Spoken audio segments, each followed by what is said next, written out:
या निषेध राहतो ना, पांढरी टोपी घालायला पाहिजे. तसं काही नाही.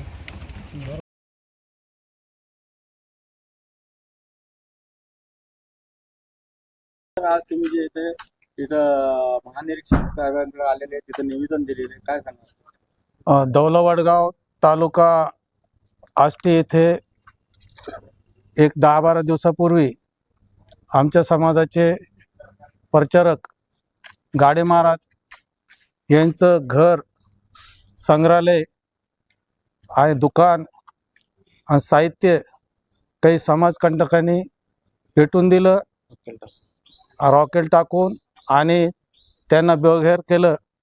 त्याच्यासाठी आम्ही इथं विशेष पोलीस महानिरीक्षक साहेबाकडं येऊन निवेदन दिलं. परंतु या ऑफिसची अशी परिस्थिती लक्षात आली आमच्या की आमचं निवेदन स्वीकारायला सुद्धा इथं अधिकारी आज आम्हाला भेटला नाही. त्याची एक खंत व्यक्त आम्ही आज समाजातर्फे करतो. परंतु आम्ही आता न्याय हक्कासाठी सुद्धा इथं येऊन आम्हाला आमचं संतवन करण्यासाठी एक अधिकारी सुद्धा आम्हाला भेटला नाही. तर अशी परिस्थिती इथं संभाजीनगर शहरामध्ये आमच्या चर्मकार समाजाच्या वतीने सामूहिक आम्ही त्यांना निवेदन दिलेलं आहे. काय सांगणार सर, हे जे हल्ला झालेला आहे याबद्दल काय सांगणार? आता ते समाजकंटक आहेत, त्यांनी हल्ला केला, तिथून ते फरार आहेत.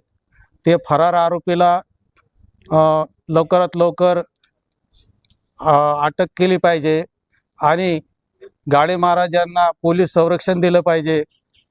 आणि त्यांचं जे आतून तर एवढं मोठं नुकसान झालेलं आहे, ती नुकसान भरपाई शासनाने दिली पाहिजे, अशी आमच्या समाजाच्या वतीने मागणी. समाजाचे प्रबोधनकार आहेत, यांच्यावर हल्ला होतोय, याबद्दल आपल्याला काय वाटतं? आता एक मराठवाड्यामध्ये आमच्या समाजाचे गाडे महाराज एक आपलं समाजाचं प्रबोधन करतात आणि इतकं चांगली व्यक्ती असून त्यांचं गावाशी कोणाशी वैर नव्हतं. परंतु समाजकंटकांनी एक संधी साधून त्यांचं घर जाळलं आणि त्यांना बेघर केलं. त्याचा आम्ही सर्व समाजातर्फे निषेध करतो. आपल्यासोबत कोण कोण आलेले? माझ्यासोबत गणेश भाग्यवंतजी आहेत, संतोष बारशेजी आहेत, रमेश शेगोकार साहेब आहेत, बाजीरावजी जगताप मेजर साहेब आहेत, सोनोने, प्रल्हादजी पाचवारे आहेत, ॲडव्होकेट बनसोडे सर आहेत आणि आम्ही सर्व समाज बांधव सामूहिक त्यांना निवेदन दिलेले. सर, आज या माध्यमातून आपण समाज बांधवांना काय आवाहन करणार आहे? समाज बांधवांना हेच आवाहन करणार आहे की ज्या वेळेस समाजावर असा प्राणघातक हल्ला होतो, समाजाची विटंबना केल्या जाते, अशा वेळेस त्यांना मुंहतोड जबाब द्यायचा मी त्यांना आवाहन करतो. सर, आपल्या देशात आणि राज्यात कायदा व सुव्यवस्था जे चांगल्या प्रमाणात कार्य करते, तरी अशा घटना घडतात, याबद्दल काय सांगणार? मी माननीय मुख्यमंत्री साहेब यांच्याकडं गृहनिर्माण खातं असल्यामुळं त्यांना माझ्या समाजाच्या वतीने विनंती करतो की त्यांनी ह्या प्रकरणाचं स्वतः लक्ष घालून आम्हा सर्वांना चर्मकार समाजाला न्याय देण्याचे. जय भीम.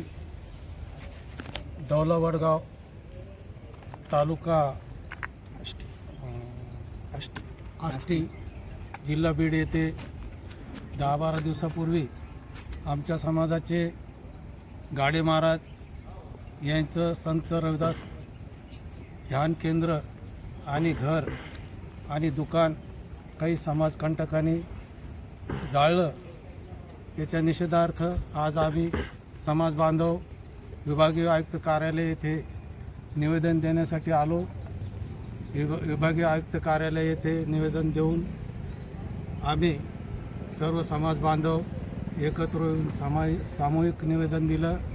त्यामध्ये advocate Dnyaneshwar Bansode sir, Pralhadji Pachare sir, Pravinji Borde आणि गणेशजी भाग्यवंत, संतोषजी बारशे असं आम्ही सगळे समाज बांधवांनी निवेदन दिलेलं आहे. आणि आमची अशी मागणी आहे की ज्या समाजकंटकाने हे कृत्य केलं त्यांच्यावर देशद्रोहाचा गुन्हा दाखल झाला पाहिजे, त्यांना अटक झाली पाहिजे आणि ज्यांचं घर जळालेलं आहे त्यांना शासनाकडून आर्थिक मदत दिली गेली पाहिजे आणि सगळं उद्ध्वस्त झाल्यामुळं त्यांच्या कुटुंबातून एक व्यक्ती शासनाने त्यांना नोकरी द्यायला पाहिजे अशी आमची समाज बांधवाची मागणी आहे.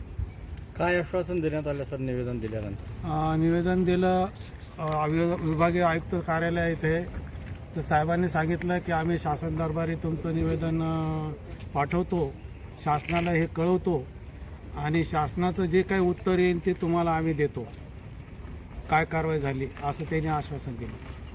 सर हे निवेदन दिलं, आता याच्यानंतर पुढं आपली काय दिशा असेल सर पुढची? आम्ही आज निवेदन दिलं, 8 दिवस आम्ही वाट बघतो त्यांनी काय कारवाई केली काय नाही केली, नाही तर मग लोकशाही मार्गाने आम्ही मोठं आंदोलन छेडणार आहोत. माझं नाव सुरेश लक्ष्मण गवळे, छत्रपती संभाजीनगर. समाजाचे सर्व बंधू भगिनींना, कर्मकार समाजाच्या, त्यांना मी असं आवाहन करतो की येणाऱ्या 16 तारखेला दुपारी 12 वाजता बीड येथे सामूहिक पूर्ण महाराष्ट्रातून चर्मकार समाज एकत्र येऊन आम्ही मोठं आंदोलन करणार आहे. तिथं मोर्चासुद्धा काढणार आहे. त्या मोर्चामध्ये सर्व समाज बांधवांनी सहभागी व्हावा असं मी आवाहन करतो.